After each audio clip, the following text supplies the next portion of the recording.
Good work. Nice job, everybody. Hey, Christmas is an interesting time as a pastor because you do all this Christmas Eve stuff, and every year you got to stand up and talk about Christmas. And it's kind of one of those things. It's like, how many different ways can I talk about Christmas? You know, it's tough, and it's tough. But at the same time, with Christmas, it's a little different than other holidays, because for Christmas, there's sort of an unlimited supply of material. Christmas is different than most other holidays because we have songs, and we have movies, and we have all these different cultural phenomena that we don't have, at least not in the scope that we have them, like we do for Christmas. And so it's interesting because you got to try to come up with something fresh and talk about something different, and yet at the same time, underneath it all, there's this one thing that never changes. Now, I tried to ask some fun, goofy questions about Christmas, and I'm, for those who don't know me very well, I'm fairly well known as a Grinch myself. And so, Christmas trivia isn't up my alley, but Google is great. And so it helped a lot. Now, here's the thing though. I'm Grinchy about Christmas overall, but I'm not Grinchy about what underlies it. Because what underlies it is the greatest news that's ever been told. And it's interesting to me because with all of the crazy stuff that happens during the Christmas season and all the busyness and all the hubbub and the trees and the presents and the gifts and the lights and all the stuff, it's not uncommon to hear somebody talk about how, well, there's like, what's the real reason for the season? And it's Jesus. And we know this. And if you grew up in church, if you spent any time in church, there's kind of this corny cliche Jesus answer for everything, right? What's the reason for it's Jesus? It is. But underneath that, there's a layer that goes even deeper. And today what I want to do is I want to take just a minute and I want to explore why Jesus matters so much. So, kids, bear with me. I'm not a video, and I talk longer than 3 minutes. So, bear with me, but there's some good stuff tonight. We're going to look at 3 different passages in the Bible. There's kind of 4 listed in your message notes, but the one is really, it's just one passage that I divided in half, kind of. We're going to look at 3 passages tonight that talk about who Jesus is and why he matters. And we're going to move through this pretty quickly because I know that everyone's attention span is short tonight because everybody's looking forward to their presents and all their other things. So we're going to start in the book of Isaiah. Now, kids that were a part of the game just a moment ago, I didn't lead with this because I would have given you the answer to one of the questions. The book of Isaiah was written by a man named Isaiah, and he was a prophet. He was somebody who spoke to people on behalf of God. And Isaiah, at a certain point in time, he started to talk a lot about this future person who was going to come and who was going to change everything. And this mattered a lot because the people that Isaiah was talking to were people who had it really, really rough. Their lives weren't great. Things were bad. They were really bad. In fact, they were so bad that a lot of people had lost hope that they would ever get better. And so Isaiah had this message that things were going to change one day, that God was going to do something really, really exciting through a person. And he talked about it a lot, but one of the really famous ones is in Isaiah chapter 9, where it says this, the people walking in darkness have seen a great light. That word light, that's what we're going to kind of focus in on tonight, the idea of light. They've seen a great light. On those living in the land of deep darkness, a light has dawned.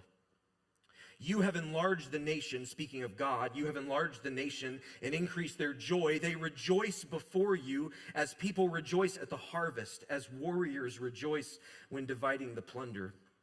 Then he writes something that's kind of weird, and we're not going to get into all of it, but he writes, for as in the day of Midian's defeat, you have shattered the yoke that burdens them, the bar across their shoulders, the rod of their oppressor. Every warrior's boot used in battle and every garment rolled in blood will be destined for burning, will be fuel for the fire. Essentially what Isaiah is saying is, listen, all the bad things that have led to where we are, they're going to change. They're going to be different.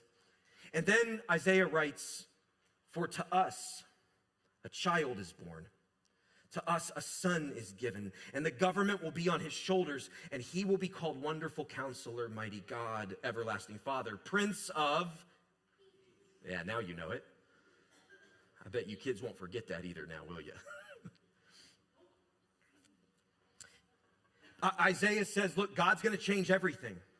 God's going to bring light into a land that's full of darkness, into a people that have a lot of darkness, and he's going to do it through a baby, which is kind of weird. That's not normally how things change. I mean, I've got 3 kids who are amazing kids. Yeah. They were all babies. They weren't capable of much. You know? Like, yeah, Mace, that's right. As a baby, you weren't capable of much. You did, that's right. Babies can't do much. They're dependent on their parents for food and for nourishment. And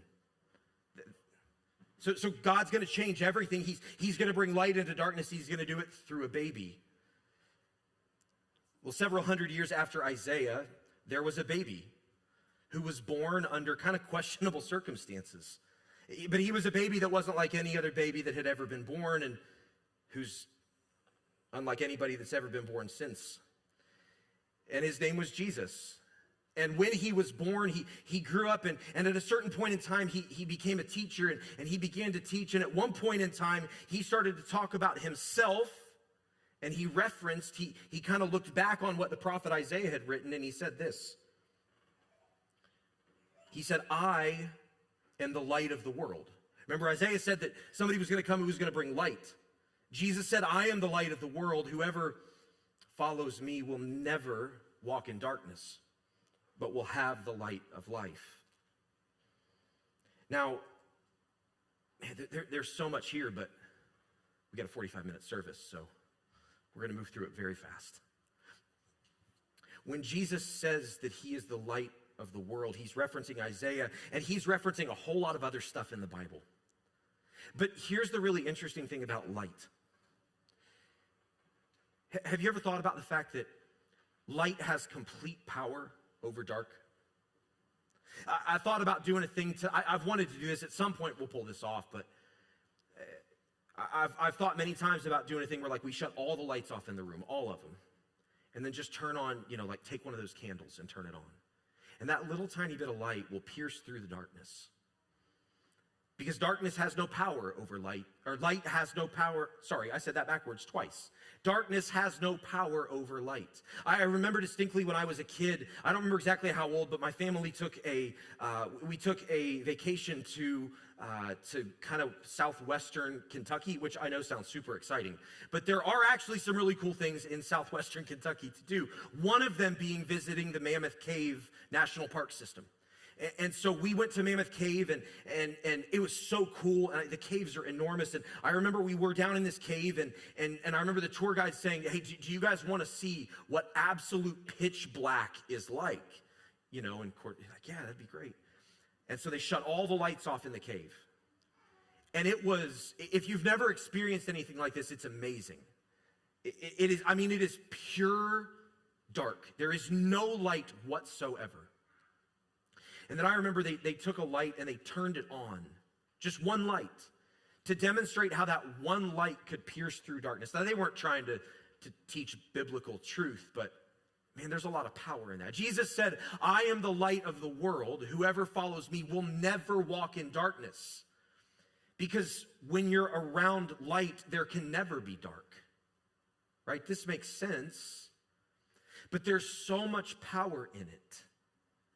The prophet Isaiah said that God was going to change everything through a baby who was light. Jesus said, I am that light, and whoever follows me will never walk in darkness.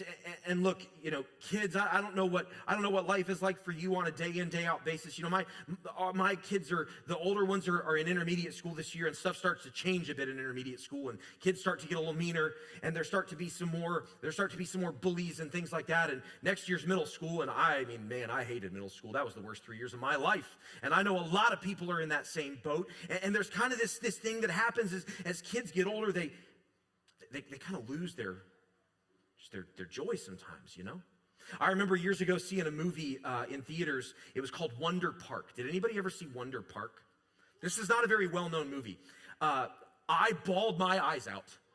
I mean, like a baby. It's an animated movie. Bawled my eyes out like a baby in the movie theaters. And Vanessa, the movie's on, and Vanessa ends up looking at me, and she's like, what's actually wrong with you right now? You know, kind of like there's nobody else in the movie that's emotional, and I'm sobbing. And she's like, what? I don't understand. Can you tell me what's happening? And look, I try not to cry in front of people because I'm an ugly crier and I can't talk when I cry. But I'm like, there's a little girl, and the little girl, she lost her joy, and it's just darkness, and it's And at the time, Brooklyn was very young, like 1 or 2 years old, and I'm like, I don't want my baby to lose her dark. I don't want her to go darkness. Because that's the way the world is sometimes, isn't it? It's just full of a lot of darkness. And there are so many things that can kind of overtake us and can kind of overwhelm us. And some of us are really good at pretending that those things don't affect us, but they do. And at the end of the day, what I know, what I've experienced, and what many of you have as well, is that in the midst of seasons of life that are very, very dark, because even with all the hope in the world, sometimes there are times of life that are very dark. There is a light that never changes and that never goes out. And that when you cling to that light, when you do what Jesus said, when you follow him, there is a light and a hope and just a thing inside that darkness can't overtake. One more passage. A little bit earlier in the book of John, we just read from the book of John, Jesus was speaking about himself. But at the very beginning of the book of John, John, who was a follower of Jesus, a disciple of Jesus, wrote about Jesus. And he wrote this, in him, and he's speaking of Jesus, in him was life. And that life was the light of all mankind. The light shines in the darkness, and the darkness has not overcome it.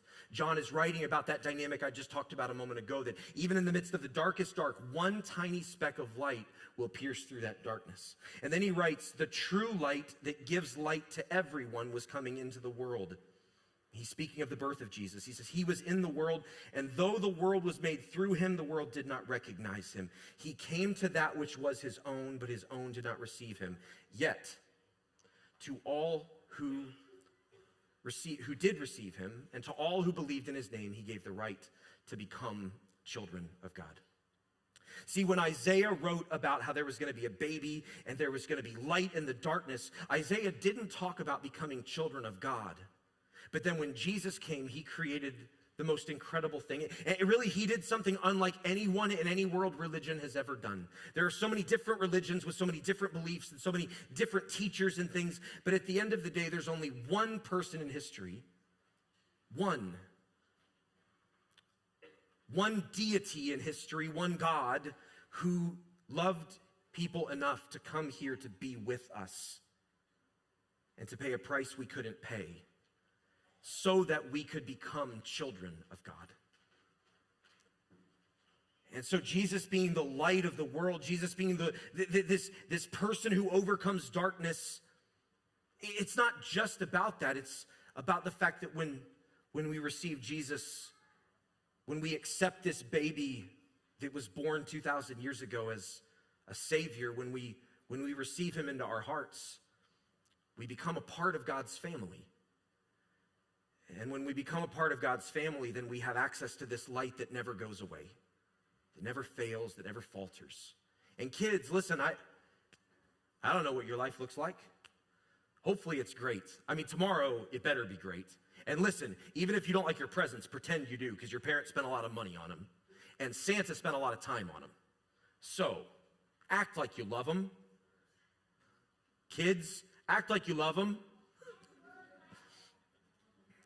There's something incredible about the fact that Jesus, who was the Prince of Peace, the Son of God, seated at his right hand, left heaven to come to earth to be born with us, to offer a way for there to be light in the midst of a world that can be so dark, so difficult. And so, listen, at the end of the day, we talk about Christmas, we talk about trees, we think of gifts, we think of Santa Claus, we think of the elf on the shelf who, thank goodness, is not going to be invading my house anymore after tonight. We think of all these things. And then we think of Jesus.